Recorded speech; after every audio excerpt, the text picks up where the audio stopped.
Hey guys, it's Big Nate here.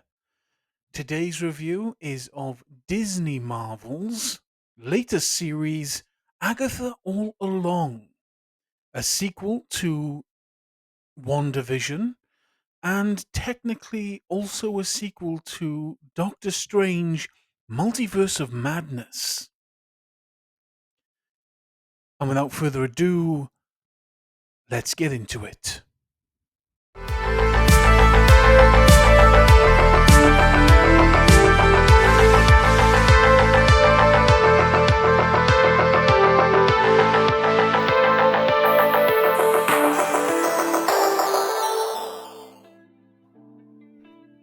I'm not gonna lie, I'm coming into this from a very biased point of view. I'm trying to be as neutral as I can, but I was really annoyed with the original WandaVision series, though some of its creative decisions were quite interesting. I always found myself a bit annoyed with the Agatha character. So going in, that's going to be me holding it against this series, continuing on. Um, we open up in the first episode, and when I initially opened up the episode, I was concerned I put the wrong one on. I had to double check because everything was different. The lighting was different. The sound was different. Everything was different than what I've come to expect from the dreck that usually dribbles out of Marvel Studios. And it's interesting. It's new. It's a bit wine aren't murder porn, but I won't hold that against them if they're trying to do something new and interesting. We get the setup. Agatha here is a detective. Obviously, she's still under some kind of spell, given what we know from both WandaVision and the Multiverse of Madness.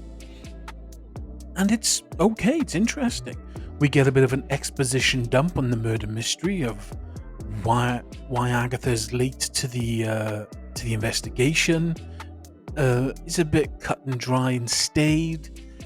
It leans into some of those more unappealing tropes of the murder mystery adventure sort of series. She talks with I can't remember the guy's name off the top of my head, but one of her neighbors from the WandaVision series, as they discuss the incident here that's led to this murder. And we see Agatha find something in a puddle and then pick it up without any gloves on.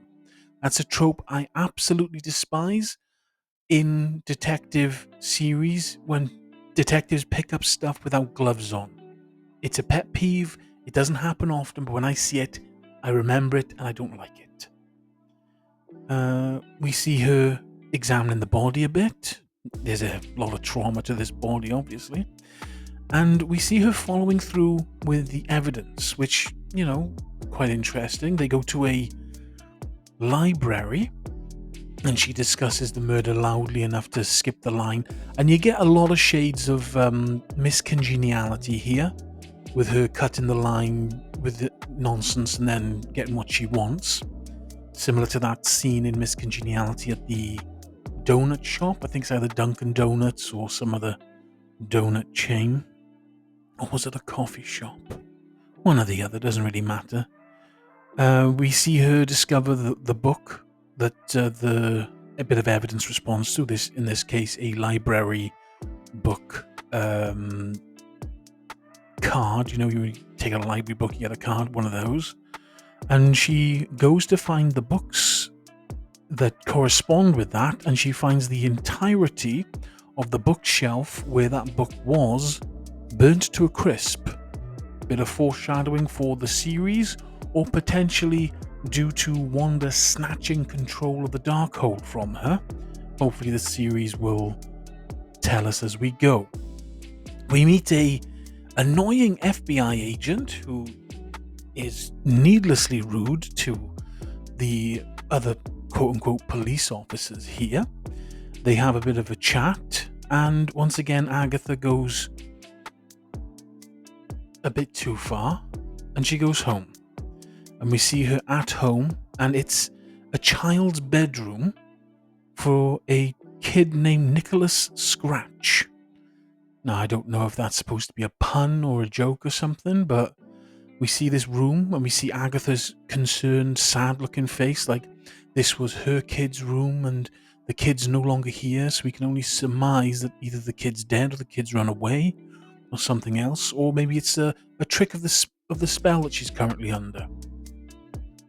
The FBI agent returns, they sit down, have a few drinks, and during this little drinking session where Agatha's discussing the case, or at least a case, and the FBI agent seems to be having a completely different conversation with her that she's not really picking up, they hear something upstairs.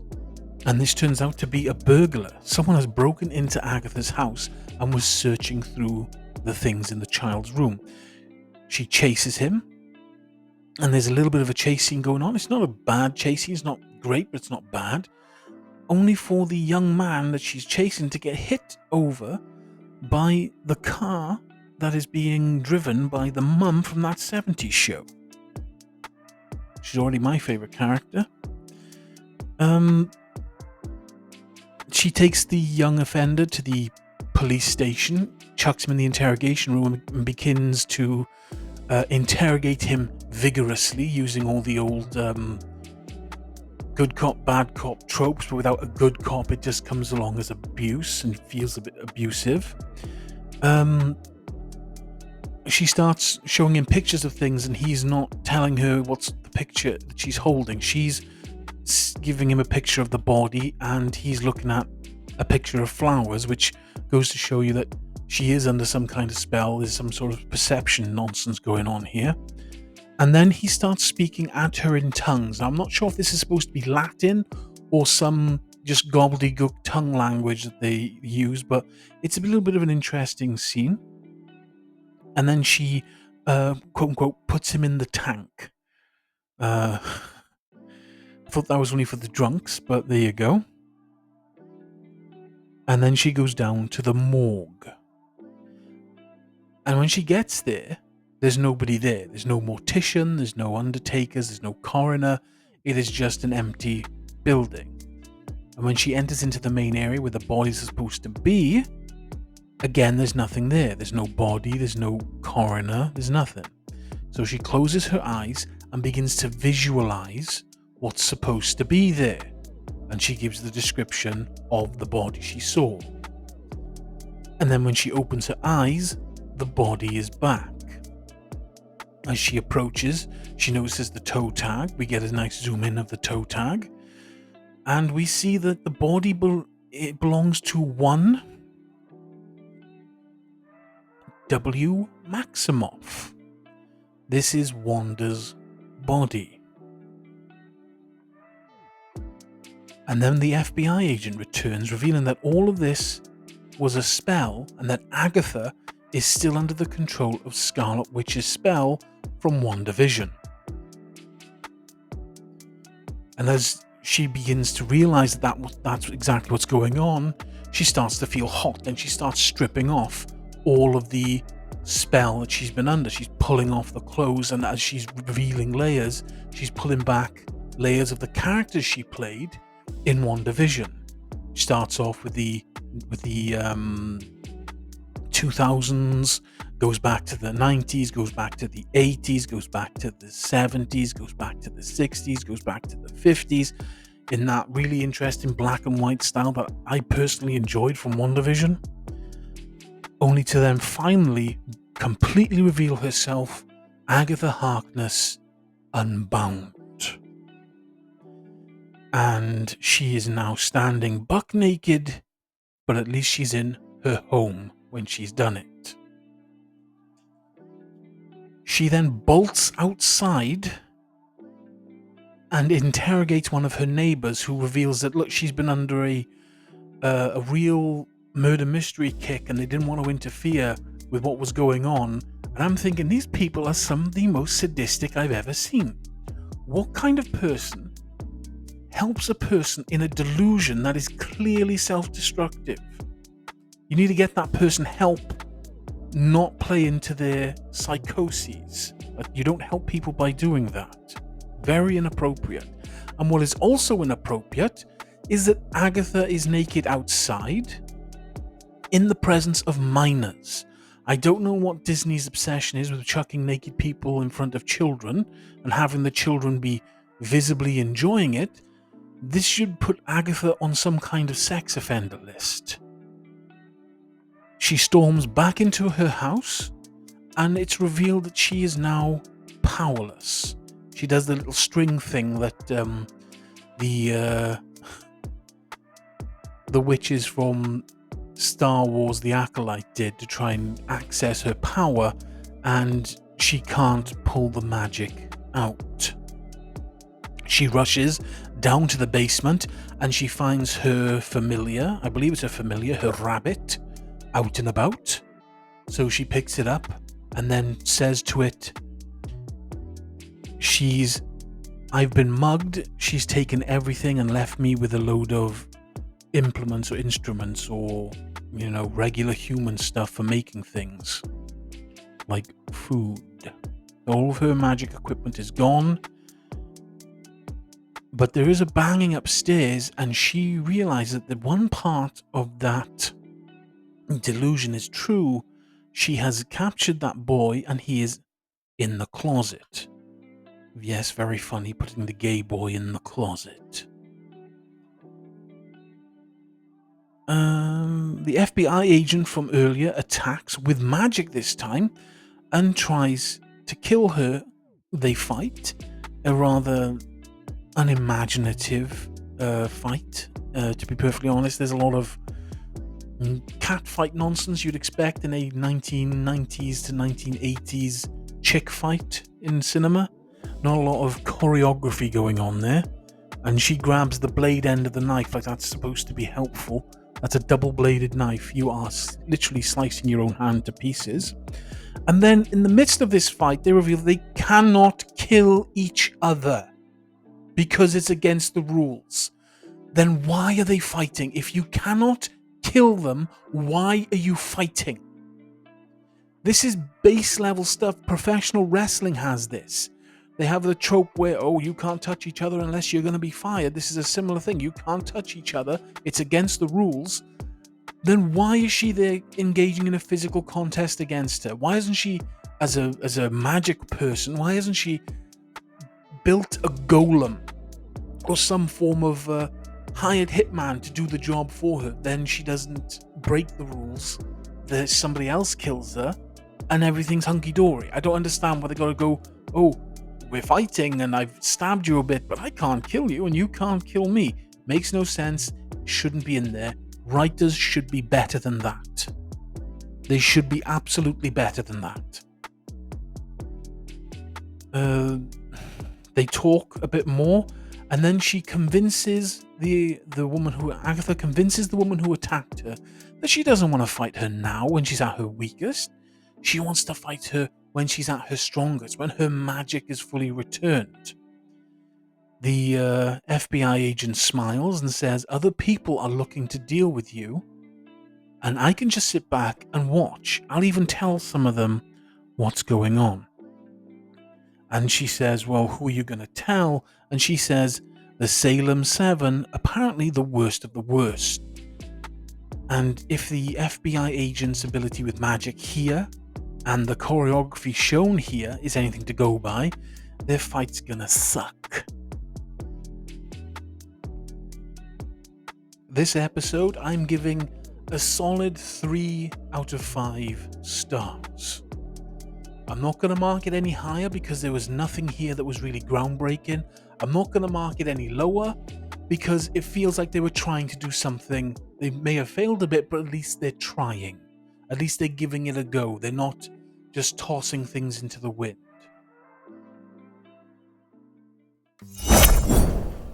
We open episode 2 with Agatha running around in a bit of a tizzy. The Salem 7 are coming and she wants to be anywhere that they aren't. So she is running around the house, grabbing clothes, trying to get everything together to make her escape. In the midst of which she tells Wiccan, the young boy she's captured, which I'm just going to call Wiccan and not teen or boy because those are derogatory terms for some people. I'd rather not have that on my channel. And he tries to get her to either take him with her or at least give him directions to something called the Witch's Road. this grabs her attention for a moment before she absolutely refuses. And then he reveals to her that, no, I was the one that helped you out of that spell. My counter spell helped you to escape that spell, which gives her some pause, and then she begins to reconsider whether or not to do it. Then she agrees, if a bit begrudgingly, to help him because apparently the Witch's Road can get her powers back much faster than waiting for them to kick back in after an unspecified amount of time, depending on what damage Wanda may have actually done to her. So she says, I'm driving, and then makes her way into her own dining room where her police car is waiting, which happens to be a steering wheel, a seat, a shaving mirror. And I'm supposed to find this amusing, but I'm just finding it annoying and a waste of time.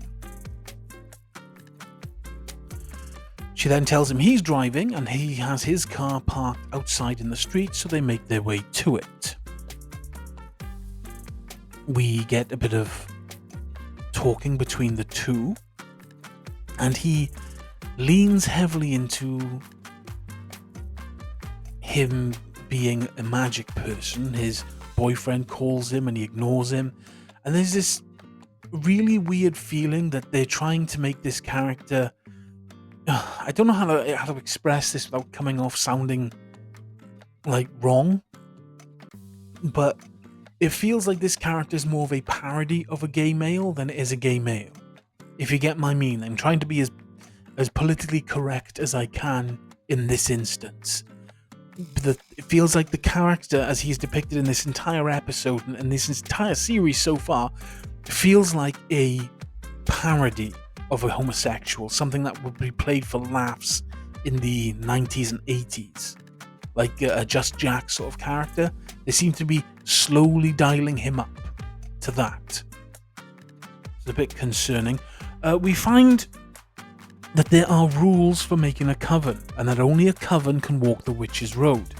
And Agatha introduces us to something called the Covenstead Rule, which states that any witch within 3 miles of a witch as powerful as Agatha can come together and call a coven. And the first person they go to see is a witch named Lila, a fortune teller.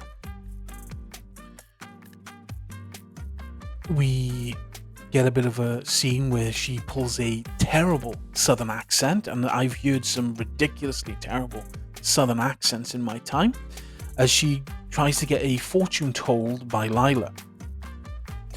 And she hits on a real fortune, which makes Agatha smile because she realizes she is indeed in the right place. Lila obviously knows about Agatha and says that, why should I join the Witch's Road with you if you're just going to take my powers, where Agatha's big weakness is revealed. She cannot take a witch's power unless she is attacked by the witch using her power. An interesting little workaround here. Lila gets a full vision and then writes a list of names, including her own, which is a bit annoying for her because she didn't want to walk the road. She gets given a card by Wiccan and a time to be at Agatha's house. And then they make their way to the first name on the list, Jen, a potions witch. And Wiccan here continues to mince around like a 1970s parody. And they make their way to the incense shop where Jen has set up her little business. She damages a sale that Jen is trying to accomplish, and then makes her pitch for the Witch's Road, only to be turned down flat until Wiccan brings up her pending legal problems as leverage. Jen is in deep, and she has several hundred accounts of defrauding people, which could get her over a century in jail, something she wants to avoid, and Agatha is absolutely blissfully glee about. As they make their way out and to their next target. Agatha sees a name on the list that she doesn't like and decides to eat the list rather than show it to Wiccan.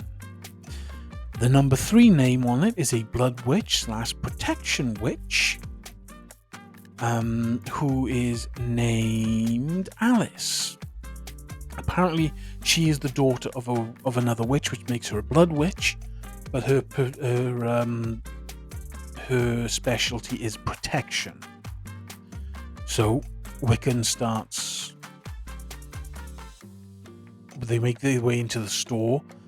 Agatha gives Wiccan something to steal. She tackles Wiccan, and it becomes this big hullabaloo as Agatha gets her fired from her job.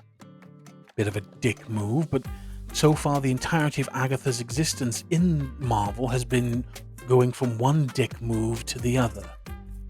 And it is a bit annoying in some cases, but perfectly in character for the Agatha they've made in this series so far. With her now no longer having a job, Wiccan gives her the card for the address and a time to come, and they make their way out. And all throughout this episode, for the past few times at least, we've been seeing Agatha notice animal familiars following her. At least we believe that they're animal familiars, as they are all creatures associated with being witches' familiars, historically speaking. Those being ravens, rats, and wolves. And back at her house, Wiccan's made a nice little sign welcoming everyone like it's a Halloween party. And one by one, the witches arrive. They make their way down to Agatha's basement, where they realize that they are one short. They need an earth witch. So Agatha, not wanting to grab the person only identified with a black heart, which is obviously the FBI agent from earlier, makes her way up to one of her neighbors and grabs that 70s mom. They sing. Well, they take him downstairs into the room. Agatha produces a bell. They argue who's going high, who's going low pitch-wise, and then they sing to open the Witch's Road, as Wiccan is relegated upstairs, presumably away from the road so they can do it themselves without including him, which is what probably Agatha's plan was the whole time. They appear to fail, but then a pentagon opens up underneath them. Not a star, as you'd imagine from witches stuff. I imagine they want to get away from that, but a literal pentagon shape instead of a pentagram, which we are all expecting. As this is happening, Wiccan is upstairs in the living room, and the Salem 7 make their appearance, and I've got to say I'm very underwhelmed. Black cloaks and robes with like lace masks seems a bit of a waste, with some of those white contact lenses that make the eyes appear all white. It seemed a bit low budget. And he freaks out as they begin to attack, bolts down the stairs to the basement, and then just walks right into the Witch's Road without giving anyone a chance to really argue yes or no if he should be going. And as the horrific screams and a guttural roaring of these insane witches seem to be coming down, everyone bolts down through the pentagram portal, hoping to get away from whatever horror show is coming to Agatha's door. And as they all pass through, we see a very poorly reimagined version of the Wizard of Oz studio set. And instead of a yellow brick road or a red brick road, we see a ton of leaves hung out on the floor that are glowing white in the moonlight, and the moon is perhaps the fakest looking thing here. It's looks cheap, and I don't know what the budget is for this series, but I imagine it's a hell of a lot more than what the Wizard of Oz's budget was back in that day. They all take off their shoes and then make their way down the Witch's Road, a la the song they had just been singing. I'm giving this episode 2 out of 5 stars. I was expecting something more interesting coming from a team-building episode. There was no great intrigue, there was no great understanding. It was just, I'm going to go here, here, here, and here, looking for witches for the coven without explaining how she knows these people, how she knew they were there in the first place, what the Covenstead rules are. It just felt like they were rushing through just to get to the Witch's Road. And if they were in such a hurry, why did they waste so much time in the first episode with the fake murder mystery? If time is an issue, sort it out. You should be able to have everything done in such a way that everything gets the time it needs and everything gets explained as it needs to be explained. I shouldn't have to be scrambling about trying to understand what you're trying to do. You have the rules of the universe, share them with us, or at least reveal them to us, a piece at a time, instead of just rushing from one to the other. Let the world breathe, and maybe it'd be more interesting than what it is. Episode 3 opens up with Sharon, that 70s mom, trying to call the police because Agatha has legitimately kidnapped her into this little adventure. And Wiccan is super hyped about what's going on. Like, he is super hyped. Like, he has eaten all the sugar and he is just mega on board. As she's freaking out, Sharon reveals that she's powerless, which really pisses off the other witches because this endangers their lives as much as it does Sharon's, bringing a powerless person onto the road instead of a witch. They ask Agatha, because she's been here before, what the road does and what it's like, and we find out that the Witch's Road will test their greatest fears, their ability in the craft, and that each one is tested individually. Then it's revealed that Wiccan is under a sigil, which is a type of magic that apparently affects the caster and the intended target, as well as people who are also magical people. So someone put a sigil on Wiccan's name, Wiccan can speak his name to other people who are not magical, and they'll hear it fine, but no magical person will be able to hear his name. Not the caster, and not other witches. Bit of a weird bit of magic there, but it's building the world, so we'll see how it goes. Agatha gives the group a small pep talk before the road straight up tries to murk Sharon by sucking her into almost a Princess Bride style bog sort of thing. It tries to eat her alive, very much like the Great Forest in the Princess Bride. As they pull Sharon out, they notice the sun is starting to come up, and they spot a large mansion, or to me it looks a bit like a hunting lodge, or like one of those golfing private hotel sort of things they have all over the world.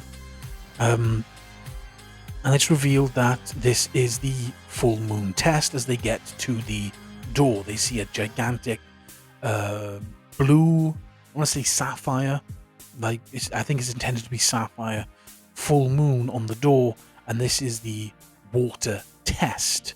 This will be the test for the potions witch, Jen. They, have a bit of speculation about what's going on before Sharon decides to just ring the bell and then go in. All the witches pile in except for Sharon, who politely wipes her feet before going in. They enter, and everything turns into a Hallmark bad romance movie, as they're all dressed up in what I can assume is stupidly wealthy American attire. The they begin to look around as Agatha pulls back to the door to try and escape this hallmark nightmare, only to find that the door handle has completely vanished. The test is going to begin. There is a wine bottle sitting on the table, and they all make their way to grab glasses to start the test. And as they do so, the countdown begins. There is a riddle, and they got to solve this riddle. And the riddle is: the wine is poison, cure the wine. And then, as they go looking for some glasses, it is revealed by Jen that the other witches around the world believe that Agatha traded her own biological child for the power within the Darkhold. At least, that's the rumour. Wiccan doesn't really believe it, but we have no reason not to believe Jen here, as Agatha has been shown in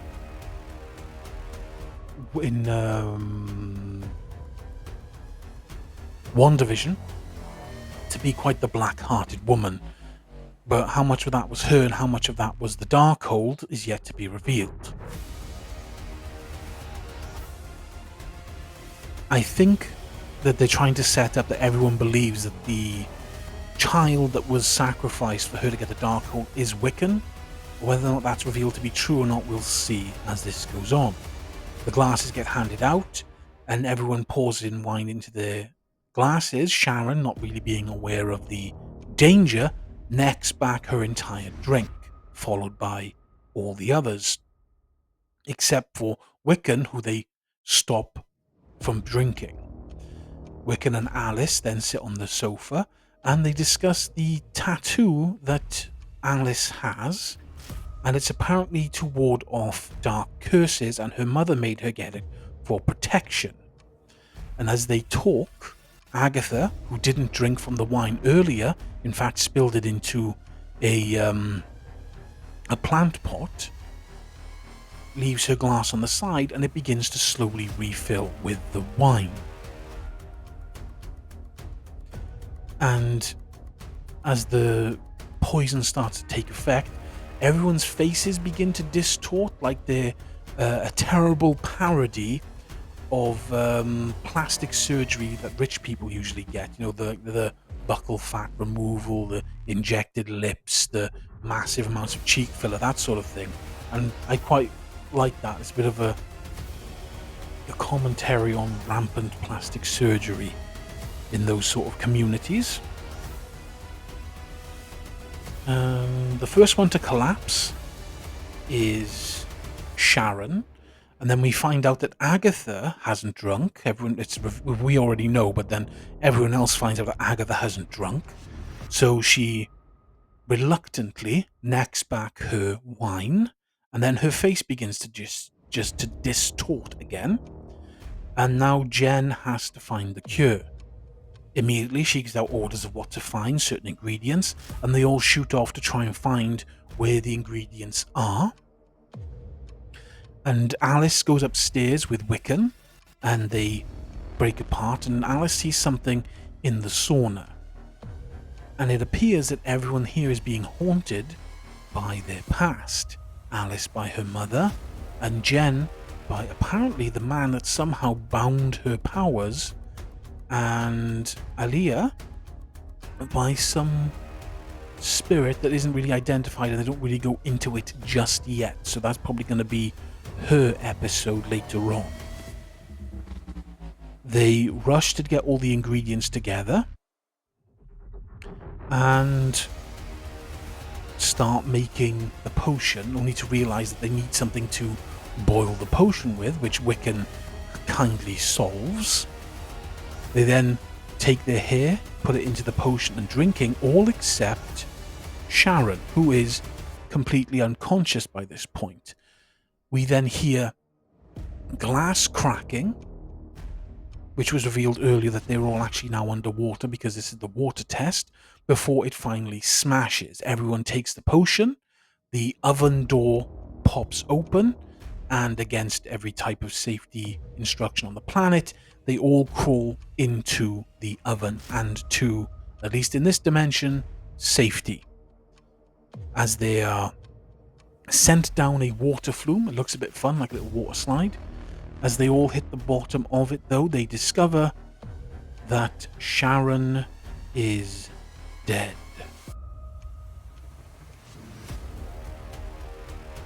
Yes, and that is where we leave the episode, on the cliffhanger that the regular human person is dead. And I, at this point, was like, well, I don't want to watch the rest of the show, because I watched the show because I really enjoyed the actress from that 70s show, Sharon, and she's now dead. So I was considering dropping the show because I thought she would have been the comic relief through line, but apparently that's not what they're going for. I give this episode 2 stars. The best character died. We didn't really discover anything new. There's a lot more stuff about the other witches I'm more interested in than discovering more about Agatha here. So hopefully we'll get more of that later on. But so far it's been a wee bit of a disappointment, but not any more than I was expecting out of this series. We open episode 4 with Wiccan digging Sharon's grave as Alice, Jen, and Leah discuss Alice's mum. Rumour has it that she died trying to walk the witch's road, though Alice later confirms that this is not actually how she died. That's later on in the episode. Agatha wants to keep going despite the loss of Sharon, and the others begin to infight over the death. Not because it's wrong to include someone like Sharon into this mission, but because it now increases the chances that all of them are going to die because she brought Sharon instead of who she was supposed to.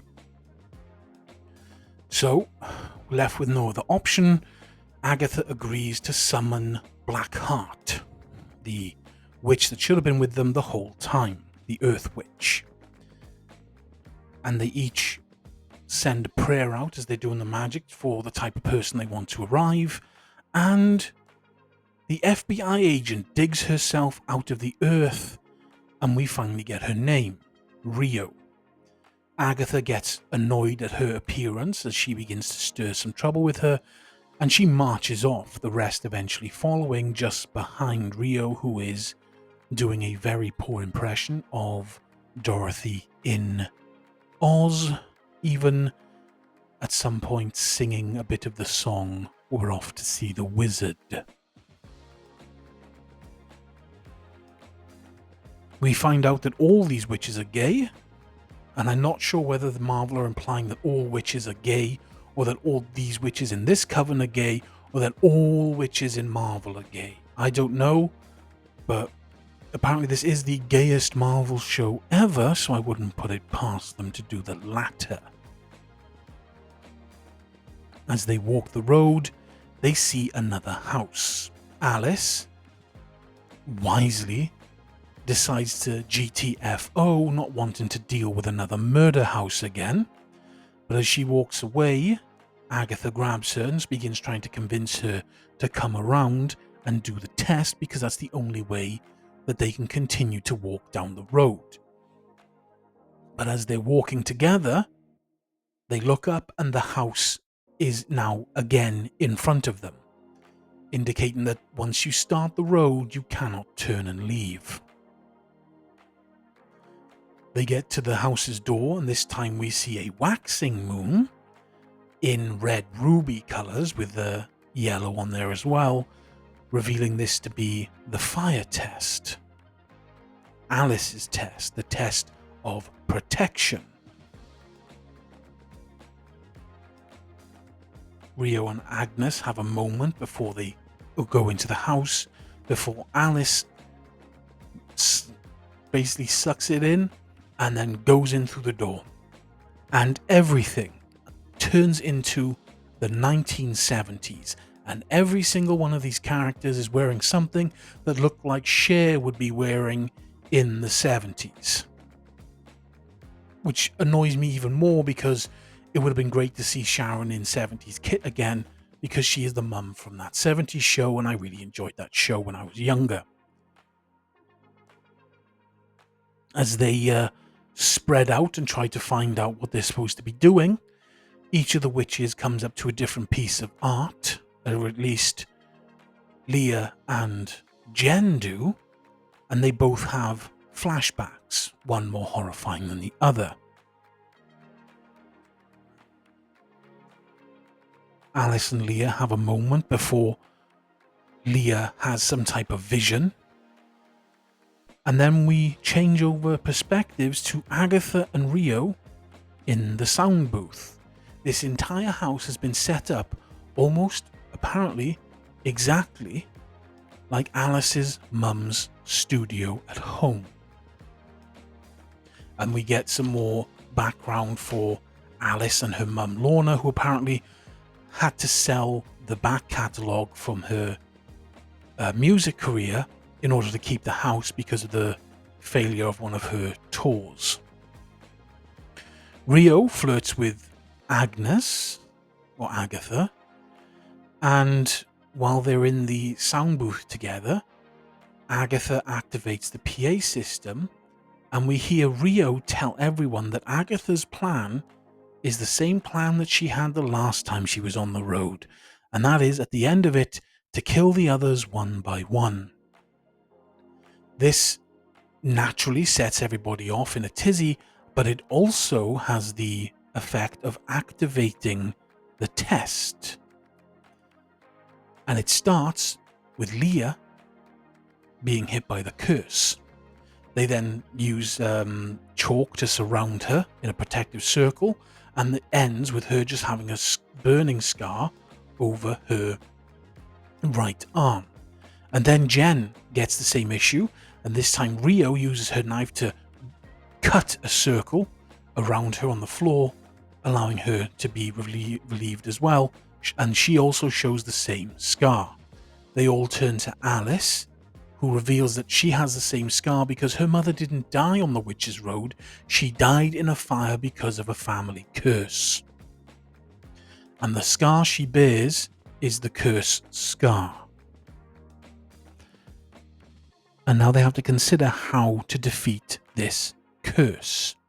And then they work out that it's Leah's version of the Witch's Road song will undo the curse, but they got to put their all into it. So they all tell each other what instruments they can play. Wiccan obviously can play the guitar. Leah, the small cymbals and the maracas. Alice can play the piano. Rio can play the drums, and we have Agatha on vocals. They sing the song, and the curse is revealed, this red blood-covered harpy-looking thing that they do manage to defeat, but in the process of it throws Wiccan through the sound booth window, injuring him severely, and even as he's playing the song to defeat it, he is visibly injured. And as they play, the house is caught alight and begins to burn around them until they finish the song and fully defeat the curse.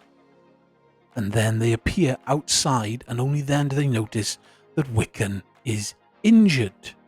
And this sets off a bit of drama as they try to find some way to heal him. Jen grabs water, moonlight, and then they begin to heal. But Wiccan is now unconscious. And we get a bit of character development between the witches, and it's revealed that Jen was bound by a man who didn't have any magic. And I'm guessing it's going to be revealed something later on that's completely psychological. She still has magic, but she allowed a man to control her and destiny and other modern day feminist nonsense that'll somehow reveal itself at the end.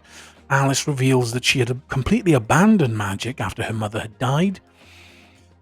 And Leah reveals some stuff about her past. We don't really see a lot or hear a lot about her, that she was a fortune teller that was run out of a village because of someone very wealthy got a fortune they didn't like. Agatha is visibly concerned about Wiccan, and he then wakes up as she's there being all concerned over him. and they chat for a bit, and then he asks her about the sigil, if she cast it or not. And that's when it's revealed that they don't really use sigils anymore because they're annoying, because even the caster is affected.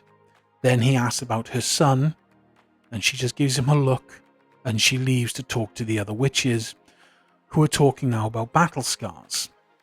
And she shows her elbow. She has a scar ranging from her bottom of her elbow all the way up to almost her tricep, and reveals she got it from a knitting needle from a group called the Daughters of Liberty. And they all laugh because none of them ever heard about who the Daughters of Liberty ever were.